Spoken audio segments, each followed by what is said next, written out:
Everybody expects that if you grow up in a Christian home, you're likely just going to turn out, pretty good, that life's going to be somewhat smooth sailing because you've got the foundation under you. And especially as a PK, but that's just not the case. And it certainly wasn't for you. Just because when you're the PK kid, you've either got to keep up appearances or everybody feels like it's their job to tattletale on you because you're the preacher's kid. And so it created an environment of secretiveness. Like I wasn't allowed to be imperfect. I was struggling with stuff. I found myself pregnant at 16, married at 17. I'd let this boy convince me that he was the only person in the world who understood me, which is a lie. He abandoned me within 2 years. I lost custody of my son. I should have lost custody of my daughter.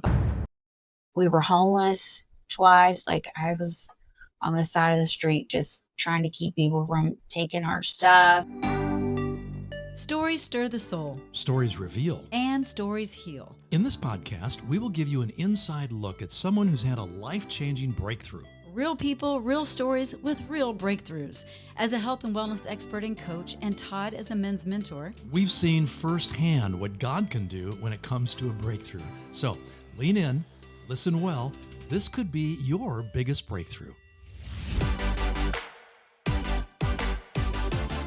Hey there, and welcome to Your Biggest Breakthrough. I'm Wendy Pett. I'm Todd Isberner. And we are so excited to be here with you today.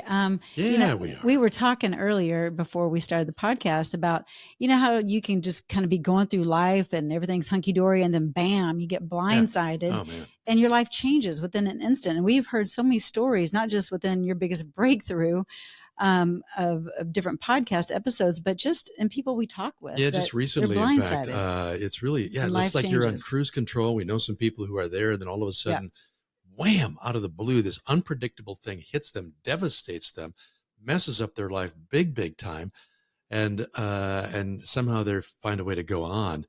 And it makes us, I think, a little nervous at times, thinking, well, are we really prepared should something hit us unexpectedly? And I would say how would you get through it? Answer is probably usually no, not really prepared because, well, first of all, what would hit you? Like it's a blind side. You don't know what it is. Right. But I don't know that you could ever be prepared. Well, probably not. But how do you react to it? I guess that's the question. That's what we're going to find out today. Yes. From our guest.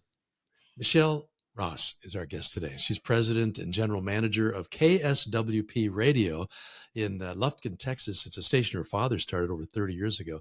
And I just got to pause and say, back in my fundraising radio days, shout out? Oh yeah, you've that's been there. A great station. We loved working with them. Really a tremendous ministry. Well, over Michelle's 29-year history, she's worked every conceivable job within radio to keep the thing running. And has just done an awesome job. Yeah. And in addition, she is also pastoring. Can you believe this? The church is called The River, a Church for Whosoever. I love that. Isn't that wild? I love the name of the church, yeah. Where her husband, Al, was the senior pastor. And Michelle's a wife, mom, grandma, and now 24-hour caregiver following her husband Al's massive stroke just over a year ago. And you're going to hear about that. Yeah, so that was the unpredictable that hit them hard. But in her words, here's what she says. She says, I'm a prodigal child who God graciously redeemed.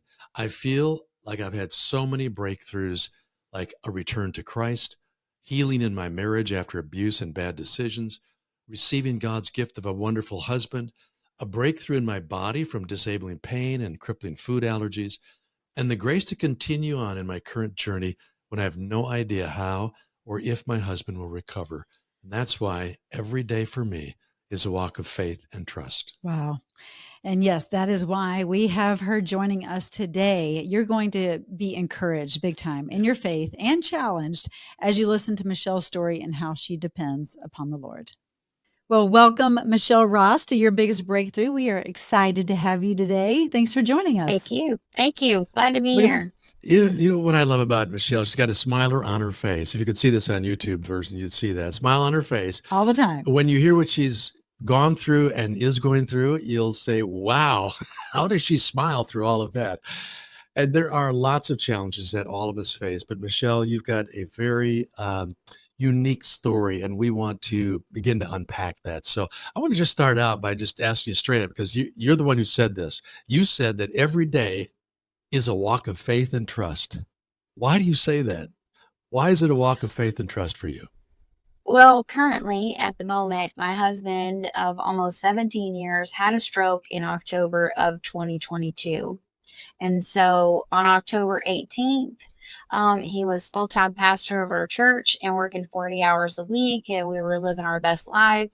And at 4:30 a.m. on October 19th, his body broke. And I found him in the bedroom floor of our bedroom and called 911. And we did the clot busting drug, which was really scary. And the ER doctor's like, I believe if you don't do it, he's going to die or be severely disabled. But the stroke took out the cognitive center of his brain. So his memory, his current memory is 5 seconds. He remembers people and his kids. And like if it's pre-stroke, he remembered you, but anything from the stroke forward has been wiped out. So he doesn't know he's home. He doesn't know he had a stroke. He doesn't know he doesn't go to work.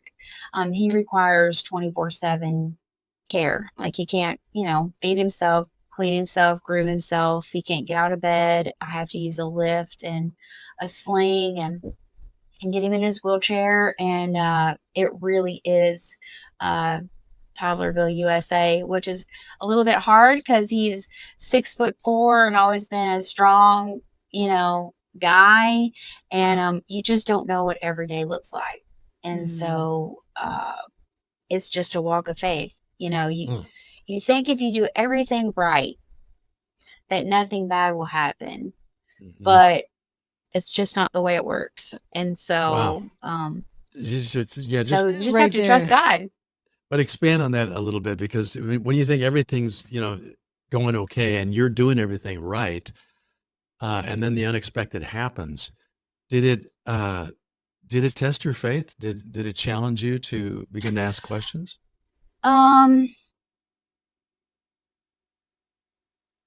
Yes and no. I think I've had those thoughts of I've seen God so much at work from day one.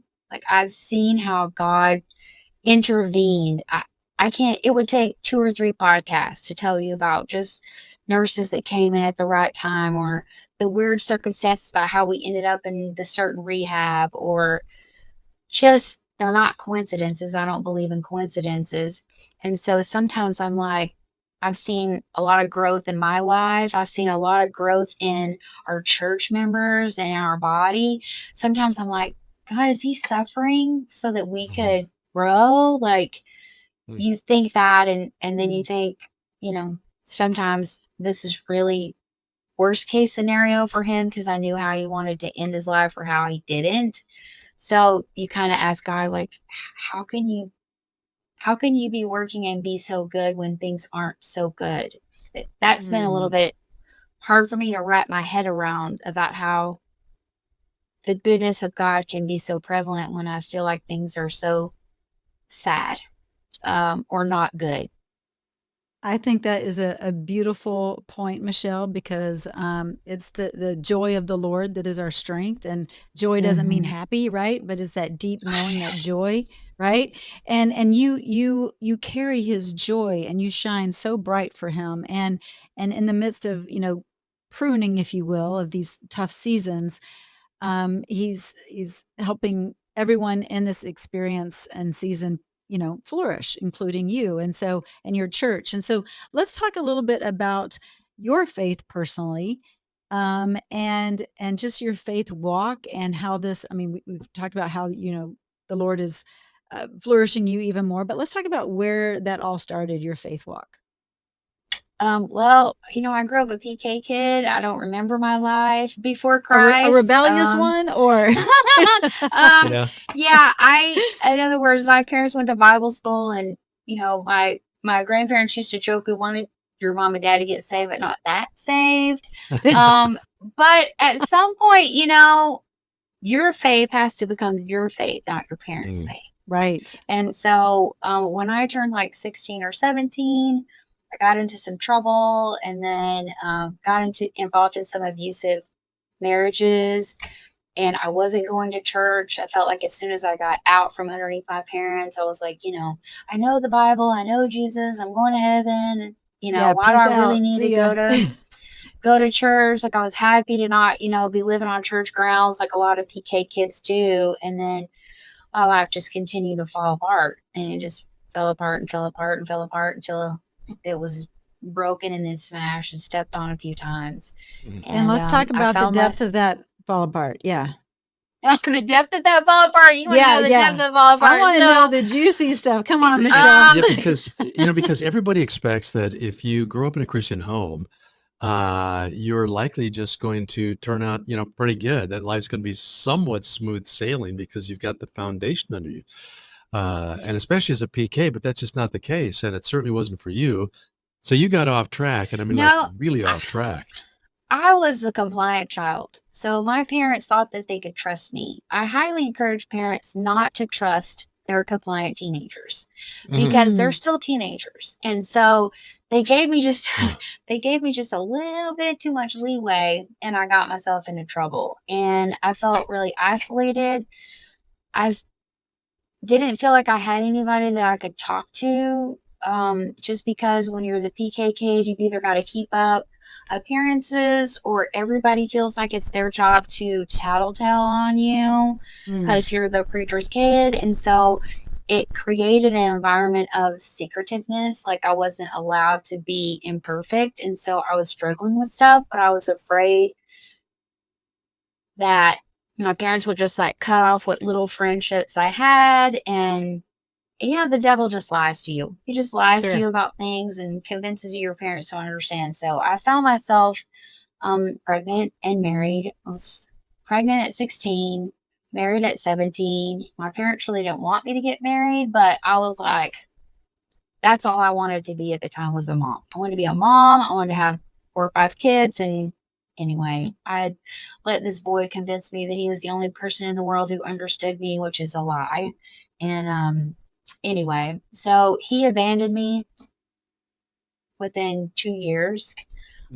Turns out he didn't want to have more. It was not a good thing. Probably God's blessing, but at the time it didn't feel like a blessing. So he abandoned me when my son was 2. And then, like most people who go through a divorce, you just instantly rebound into a worse situation because you're wounded.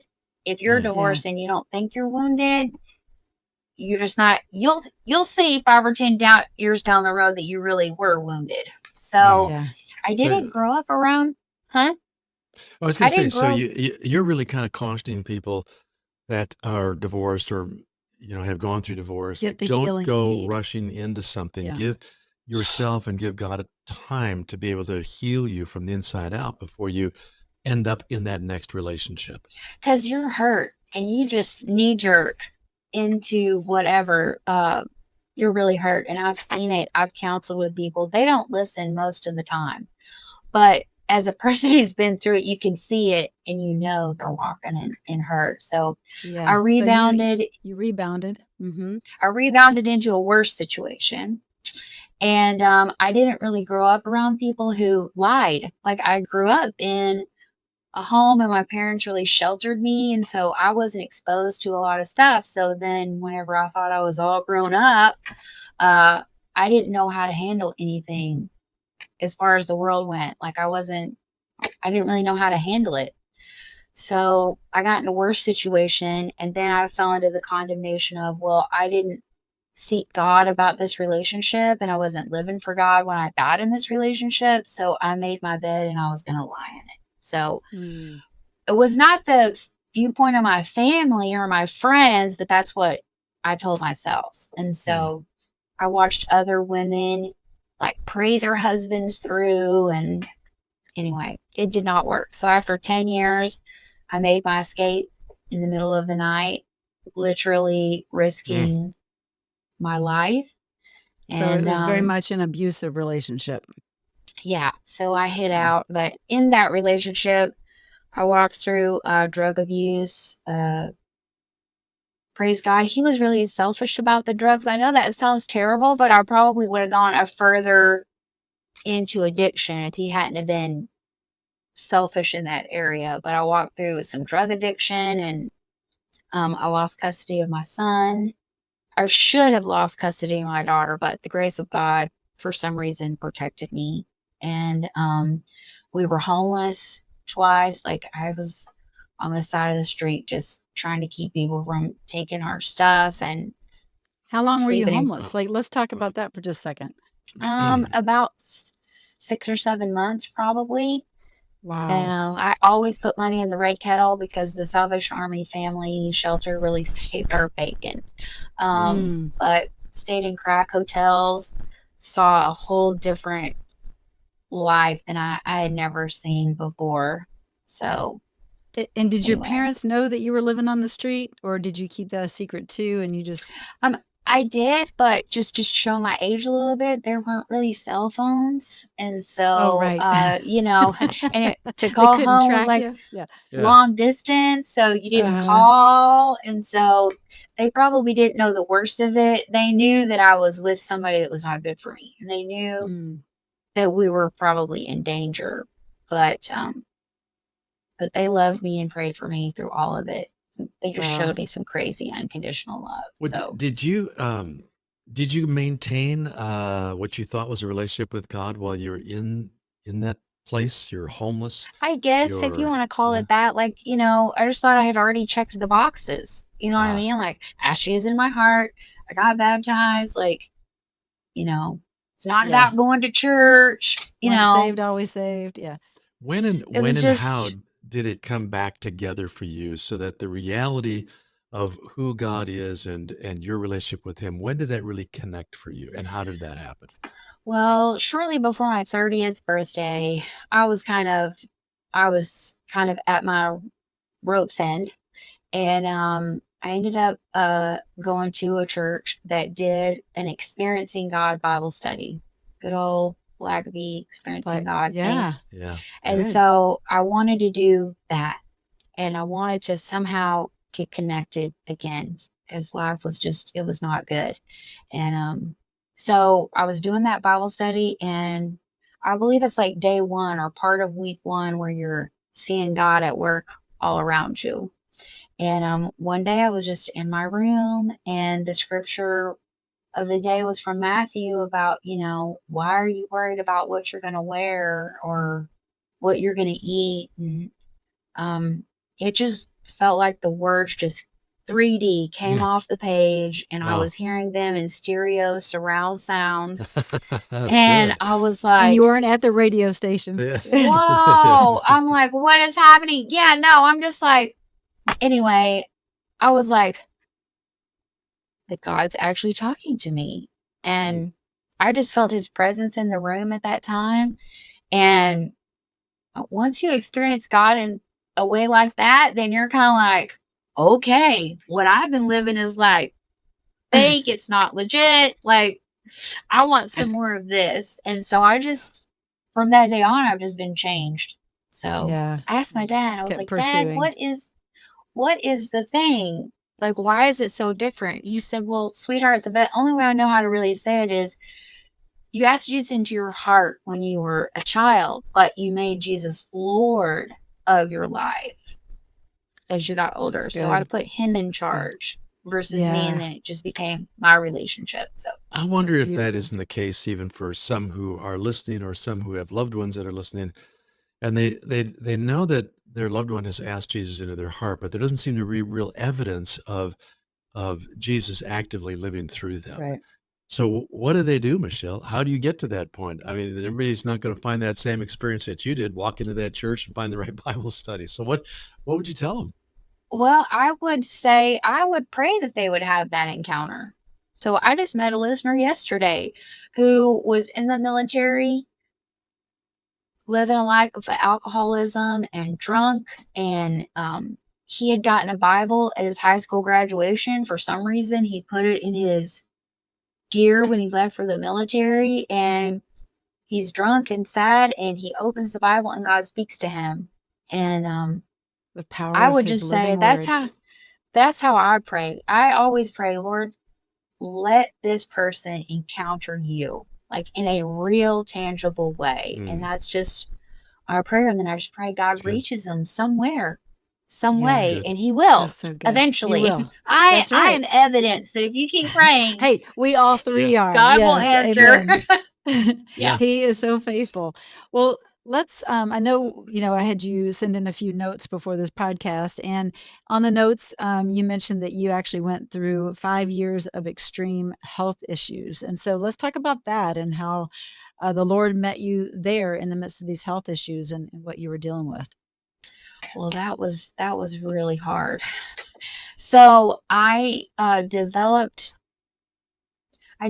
really some bad back pain. My dad had like 8 or 9 brain surgeries over the course of a year, and I was in Houston and taking care of them, and I just went to go step out of the bathtub. You know how you just do something one day and then you just feel like something breaks. And when we came home, I went to the chiropractor. We're big chiropractor health people, and he just couldn't get it under control. Really bad sciatic nerve pain. And so I was, hanging upside down, rolling around on balls and stress pads and the stretching exercises. And it was bad. And I couldn't sit too long, lay down too long, stand too long. And I just was circling around doctor, super, super sleepy. I took Alan for a sleep study, and I was looking over his shoulder at the survey, and I was like, what if you could answer yes to all these questions? And the doctor said, well, you probably need a sleep study, because I was having some really chronic fatigue. I was sleeping, I could easily sleep 18 hours out of the day and still be tired. Wow. And so I thought it was allergies. And then I lived in an older house and it was mold. Like I just ran this like in a hamster wheel for a long time. And medical doctors just couldn't really offer me any help. They offered to do surgery. We tried all these braces, and I was walking around with a walker. I actually took a walker to CMB one year. Did you really? Just because I couldn't walk around. I had to have aides in the bathroom to get up and down. Al had to help me get dressed. It's just excruciating pain. And I couldn't figure it out. And so the doctor said I had hypersomnia. It's basically you're excessively sleepy, and they don't know what causes it. And so their remedy was to put me on speed, which literally Adderall. Like, really, you're like, well, you can't stay awake. It's highly addictive. It's highly addictive, and it made me a million times sicker. And so I started doing some research, and I have a homeopathic doctor friend, and I'm like, I really think I'm having some issues with food and with my adrenals. And doctors won't address thyroid or adrenals at all. That's a whole nother soapbox. But I went and did some allergy testing for food. And because the blood work, they would send me for blood work. I was taking Zyrtec every day, Flonase every day. I mean, I was one sick girl. And your gut was a mess. Oh, it was tragic. And so anyway, I went, and basically it said I was allergic to all meat and almost all vegetables and fruit. And so I really just had to go on a really restrictive diet. And for a girl who loves bread, oh my goodness, I can go without dessert or whatever. But anyway, so I went super vegan. And even, I would say, like, I couldn't even eat some things that vegans eat. It was easier to tell you what I could eat than what I couldn't. Right. And so I just had to, you had to get your gut healed.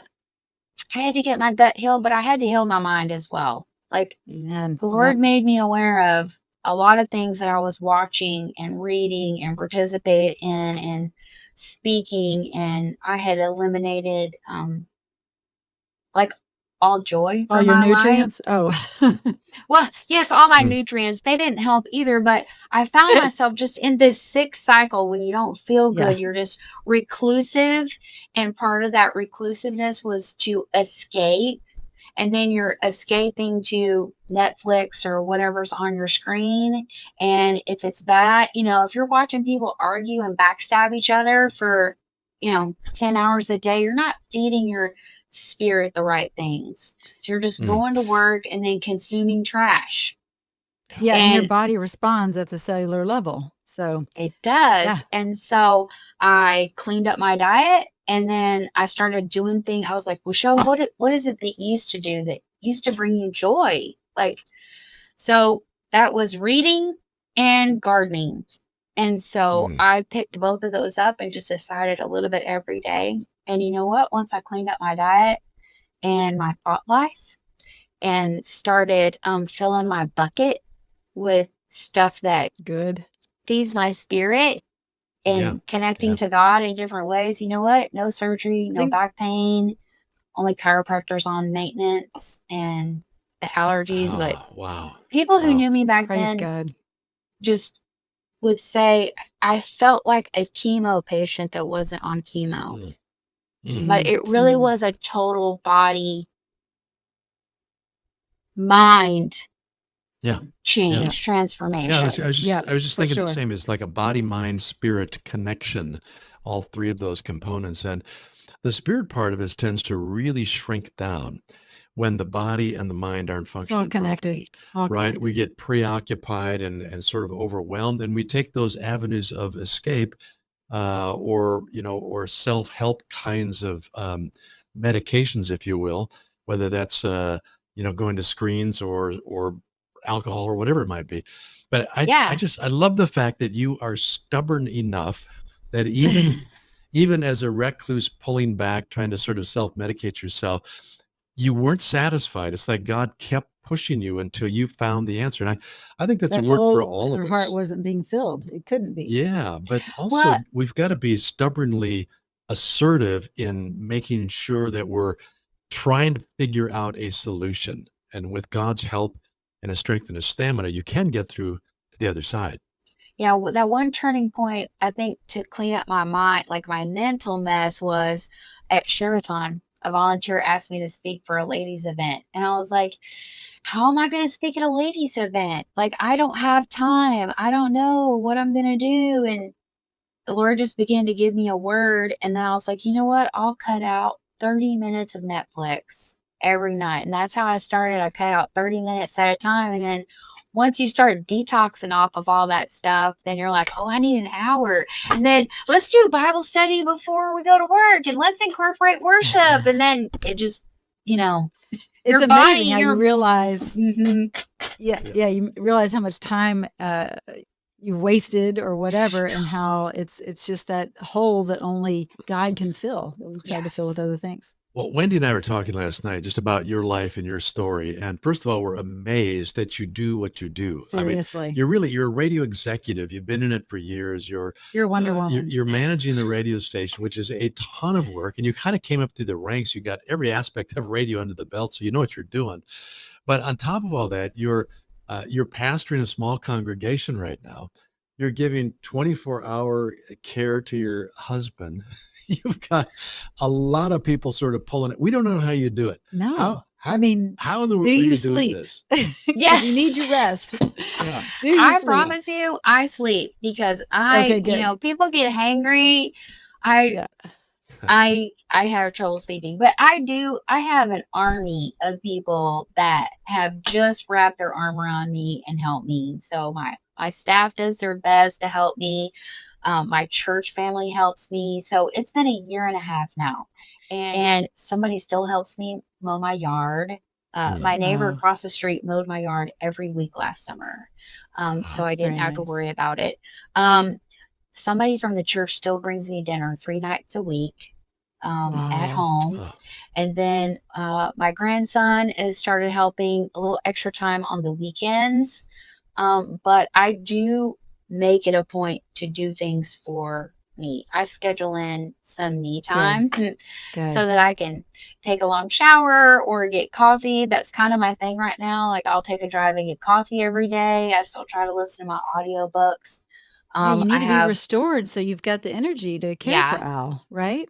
Yeah. Which is a really good word again for anybody going through a really tough situation where it feels like things are really overwhelming. Don't neglect yourself. Yeah, exactly. You have to take time out to make certain there's that component of healing and restoration available to you. And that takes a community. And I always feel for people who just like they're not plugged into a community, whether it's a church group or a family group, or they're kind of loners. Yeah, or they're just, I've got it myself. I don't need to have help. It's that pride kind of thing. Right. Yeah. But let me tell you, the Lord intervened in that for me, because because of the abuse that I dealt with before, I revert to I can do it, But I guess about 8 days after Al's stroke, we moved to an in-house rehab center. And it's a new place, and I didn't want anybody to know that I was intimidated or scared. And I was kind of like, and I'm just going to walk right in there and act like I know what I'm doing and it's all good. And I walked in the door. Inside, I am petrified. And the lady behind the counter says, "Good morning, Michelle." She said, "We're so glad to have you and Al with us." And so I went to my room, and the social worker came in and said, "Good morning, Michelle. I want you to know it's an honor." And she listened to the radio station. And then the nutritionist listened to the radio station. And then the nurse caught me in the hallway, huge crocodile tears in her eyes. And she said, "I just want you to know that I am so honored. And it is just so wonderful that I have the privilege to serve you and serve your husband." That's so beautiful. And she just, in that moment, I saw that so many people wanted to help. They wanted to do something. And for them, it was an honor. And so I'm still not as good as I probably should be. But if people ask me to help, I say yes. And so I let people do that for me because they want to help. They want to be a part of it. And so if you're not accepting help, you should be, because people really want to do that. Because it's a blessing for them too. Yeah, you don't want to deprive others of what God wants to do through them. So it's almost like the ministry of receiving. That's part of it as well. I just want to talk about Al for just a moment here, because I had a chance to meet you guys years ago when I was back in the radio fundraising biz. Al and Michelle were friends, and also we were able to kind of work together and help. Y'all had fun. Come on, I know the real truth. Y'all had fun together. We did. But I joked around. I got to say, Al. I mean, and Michelle's right. He's just a big, strapping man's man. But he's got this smile that just knocks you down. He's just friendly, Texan, good old boy who will just give you whatever you need. I mean, just generous, loving, respectful. I could go on and on just talking about your husband, Al, and you guys had a great marriage, and that's why it pains all of us who know you to see and hear what you're going through because of the love that the two of you have for each other. And now you're in this place where you can't express yourselves to each other like you used to. And I cannot imagine what that must be like, except for you depending upon God's grace. And I just want you to know you two are both an example in modeling what faith is all about, what trust is all about. And you say that God doesn't waste our pains. You wrote that in your notes. God does not waste our pains. He never leaves us. And so let's talk a little bit about that, because you've had a lot of pain in your life, but yet here you are still smiling, still going. You do have the joy of the Lord as your strength. But let's talk about how those pains are not wasted. And how even this experience with Al, how you are finding the joy, and maybe how you're seeing that there's intimacy in a new way, not just with Al, but maybe even with the Lord.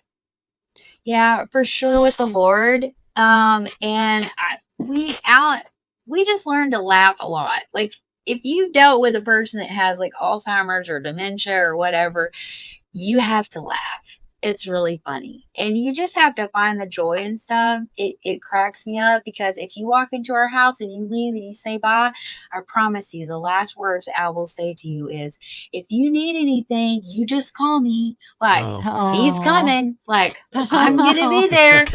And so good. And so I don't My mom always said when I was growing up, honey, I just don't know what people would do without the Lord. And I never really understood her saying that until now. And the truth is, you don't. And it's him 100%. And he just will speak to you in the craziest things. It may be hard, but maybe YouTube music's going or the radio's going, and like this song comes on that's just like perfect,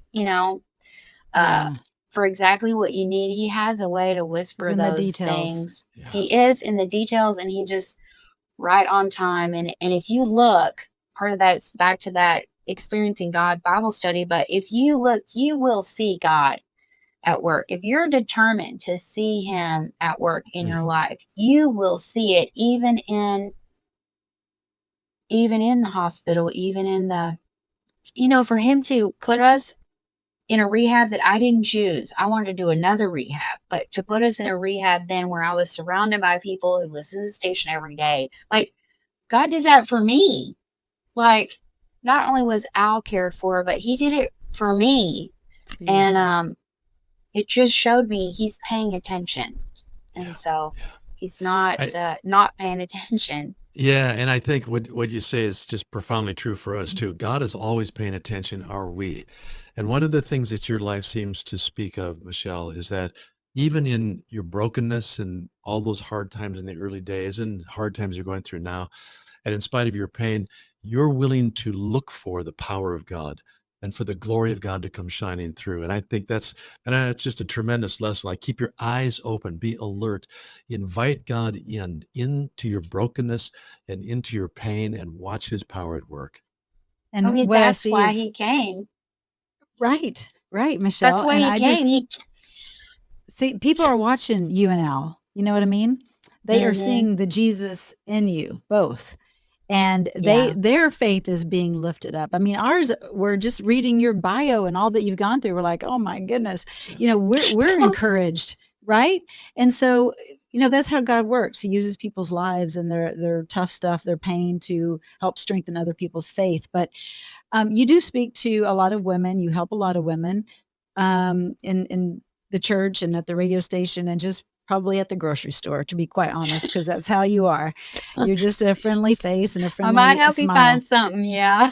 Yeah. Well, I think even just a friendly smile in that conversation in the grocery store line would be you. And so what would you say to somebody if they too are dealing with something really tough and they're feeling alone and they don't know who to go to? I mean, they may have a relationship with the Lord, but maybe it's not where it needs to be, but they're struggling. What would you do? What would you say to them so that they could keep their hope alive and know that their pains are not wasted? Well, first thing I would say is, obviously you want to talk to the Lord about it, but if you're feeling super alone, there's got to be a person that that you want to talk to, that maybe you're intimidated to talk to, or like seek help or tell a friend. There's been times that I've been really stressed out and I go and talk to a friend about it. Either one, it sounds ridiculous when it comes out of your mouth, like, what? I was really worried about that. Or they can say, I've been through the same thing, or I've done that. But I just believe that if you're stuck, you got to do things to get unstuck. And if you're stuck in discouragement, or you're stuck in not feeling good, like, take baby steps. Never underestimate the power of a baby step. My steps started with, well, if I can't eat these foods, what can I eat? Let's figure out what I can eat and let's do that. Let's find the happy spot there. And then, maybe I can't read a whole book, but I've got 30 minutes. And so I was up to 40 books a year. I started with 30 minutes a day. But you've got to fill you have to fill your bucket with whatever it is that gives you joy. And then just remember, you don't have to have it perfect. Start with a baby step. By all means, find a church. Find a church and go. It's important because you need a community to help you. We can't do it ourselves. That is just good, solid, practical advice. But sometimes we just all need to be reminded of it, right? Man, that's right on, though. That's right. We tend to get too pie in the sky. This is down to earth. This is what you do. You got to do something. Those are really good tips. Thank you, Michelle. Yeah. So I want you to give that big old guy a bear hug from me. Tell him I miss him and I love him. And, he may not remember me, but you know how much I respect and love him. So give him a bear hug. Thank you so much. We appreciate you so much, Michelle. Thanks for being a shining bright light and for seriously, you are, and for just doing the tough stuff and allowing God to hold your hands as you do it, and get you through. So thank you. Thank you. If it helps anybody else, it'll be worth it. 100%. That's right. Well, it will. So thank you for being an inspiration. Thanks for being on your biggest breakthrough. God bless you, friend. Thank you. God bless you too. Bye. Hey, thanks so much for joining us. We really do love the fact that you take time to listen. I hope you're really encouraged, especially by stories like Michelle's. That was absolutely awesome. Seriously. She's been through so much, so many breakthroughs. And if you want to hear about more breakthroughs, I'm going to invite you to head over to our website, yourbiggestbreakthrough.com. Right now, we're offering you an opportunity to receive a free ebook with 6 incredibly powerful stories of God's intervention. The book's called Unstoppable. And there's also an audio compilation. It's about an hour and a half long. And it's a compilation of those 6 stories. I promise you put that on and you will be inspired and motivated in ways that you just can't imagine. That's right. You just put your little earbuds in and head out for a walk and listen to that show. And I promise you will be encouraged. So anyway, thanks again for tuning into this episode. Make sure you share it with others. And we will catch you next time right here on Your Biggest Breakthrough. Well, that's a wrap for today's show. We hope you enjoyed it. As always, we love spending time with you right here on Your Biggest Breakthrough podcast. We look forward to seeing you on the next episode. But until then, just head on over to yourbiggestbreakthrough.com where you'll find some free resources and information and a place where you can comment, and we would love to dialogue with you there. Thanks so much for tuning in, and we'll see you next time.